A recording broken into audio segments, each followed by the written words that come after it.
नमस्कार, आपण बघत आहात सीटीव्ही न्यूज नजर प्रत्येक बातमीवर। हिंदी आणि मराठी भाषेत बातम्या प्रसारित करणारं जिल्ह्यातील एकमेव channel, sponsored by Sukhkarta associates. आता पाहूया गेल्या 24 तासातील बातम्या पटापट। चंद्रपूर जिल्ह्यातील बाळापूर तळोदी पोलीस ठाण्याअंतर्गत येणाऱ्या एका गावात एका शिक्षकानं विद्यार्थिनीचा विनयभंग केल्याची घटना उघडकीस आली।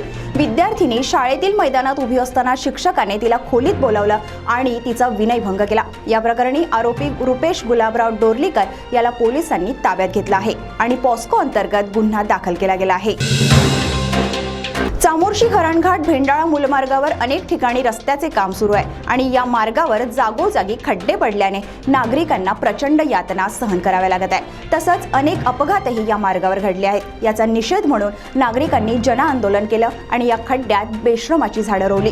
त्यानंतर बांधकाम विभाग, पोलीस प्रशासन यांनी मध्यस्थी करत दुसऱ्या दिवशीपासून काम सुरू करण्याचे आश्वासन दिले। त्यानंतर हे जनआंदोलन मागे घेण्यात आलं। राज्यातील अन्न व नागरी पुरवठा खात्याच्या दुर्लक्षितपणामुळे गडचिरोली जिल्ह्यातील कृषी केंद्रातील धान आता सडलेल्या अवस्थेत दिसून येत आहे। वास्तविकता डिसेंबरमध्येच या धानाची उचल झाली, परंतु याची भरडाई न झाल्यामुळे हे धान आता कुजलेल्या अवस्थेत आहे।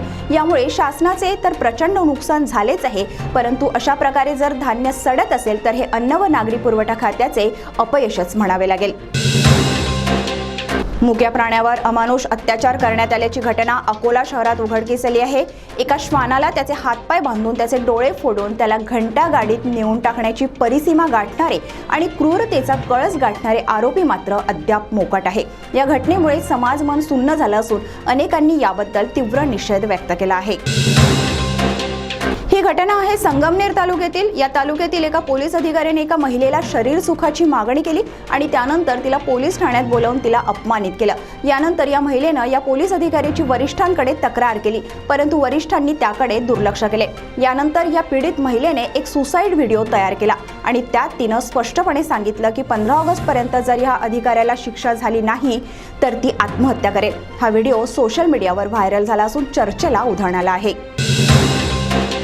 गोंडपिंपरी तालुक्यातील सोमनपल्ली येथील नागरिकांना आता जीवन जगणंही कठीण झालं आहे, कारण रानडुक्कर थेट त्यांच्या घरात शिरून त्यांच्यावर हल्ला करतायत। या गावाशेजारीच येथील गावकऱ्यांची शेतजमीन आहे आणि इथे कापूस, धान आणि तुरीचं पीक घेतलं जातं। रानडुक्कर या पिकांचा नाश तर करीतच आहे, परंतु त्यानंतर हे रानडुक्कर सरळ गावकऱ्यांच्या घरात शिरून त्यांच्यावर हल्ला करण्यापर्यंत मजल गेली आहे। याची तक्रार वनविभागाला करूनही वनविभाग मात्र सुस्त अवस्थेत आहे। सध्या सर्वत्र सुशिक्षित बेरोजगार प्रचंड प्रमाणात तयार झाले आहेत आणि अभियांत्रिकीचे शिक्षण घेणारे तर मोठ्या प्रमाणात आहेत। अशाच सावजाच्या शोधात असलेले शिकारी त्यांची शिकार करून त्यांच्याकडून लाखो रुपये उकळत असल्याच्या घटना आतापर्यंत समोर आल्या आहेत, परंतु त्यानंतरही मात्र अनेक जण जाळ्यात अडकताना दिसत आहेत। पुण्यातील एक विद्यार्थी याला सहाय्यक अभियंता या पदावर नोकरी देतो म्हणून बनावट नियुक्तीपत्र देऊन त्याच्याकडून 21 लाख रुपये उकळण्यात आले आणि याचा थेट संबंध नागपुरातील 3 जणांसोबत होता। आपण फसवले गेल्याचे लक्षात येताच या तरुणाने पोलीस ठाण्यात तक्रार केली आणि या प्रकरणात नागपुरातील 3 तर पुण्यातील 2 पोलिसांनी ताब्यात घेतलं आहे। समोर येणाऱ्या विधानसभेत आपल्याला उमेदवारी मिळावी म्हणून विदर्भात अनेक उमेदवार प्रयत्नात आहेत। लोकसभेत मिळालेल्या प्रचंड यशानंतर काँग्रेसमधून दावेदारी करणाऱ्यांची संख्या प्रचंड प्रमाणात वाढली आहे। चंद्रपूर असो, भंडारा असो, गोंदिया असो, या सर्व क्षेत्रात संभाव्य उमेदवारांची संख्या लक्षणीय आहे। गोंदिया जिल्ह्यात केवळ 4 जागेसाठी 44 उमेदवारांची यादी प्रदेशाध्यक्ष नाना पटोलेंकडे आली। त्यामुळे आता नाना पटोले समोर मोठा पेच निर्माण झाला असून नेमकी उमेदवारी द्यावी कुणाला या संभ्रमातही ते असतील हे निश्चित। मराठा आंदोलनाचा फटका महायुती सरकारला लोकसभेत प्रचंड प्रमाणात बसला आणि आता परत मराठा आंदोलनाने उचल खाल्ली असून या आंदोलनाबाबत मनसे अध्यक्ष राज ठाकरे यांनी जे वक्तव्य केलं त्याचा निषेध म्हणून मराठा आंदोलकांनी राज ठाकरे यांच्या विरोधात घोषणा दिल्या। त्यानंतर राज ठाकरे यांनी मात्र मराठा आंदोलकांना शांत करत त्यांच्यासमोर आपले विचार व्यक्त केले, परंतु मराठा आंदोलनाची धग ही कोणाकोणाला सोसवेल हे आता सांगणे अवघड आहे। सध्या पावसाळ्याचे दिवस आहे आणि या दिवसात साप प्रचंड प्रमाणात दिसून येतात, त्यामुळे दुचाकी असो किंवा 4 चाकी या वाहनांमध्ये बरेचदा साप आढळून येतात। अशीच एक घटना सिरोंचा तालुक्यात घडली असून एका दुचाकी वाहनाच्या स्पीडोमीटरमध्ये विषारी फुरसे साप लपून बसला होता।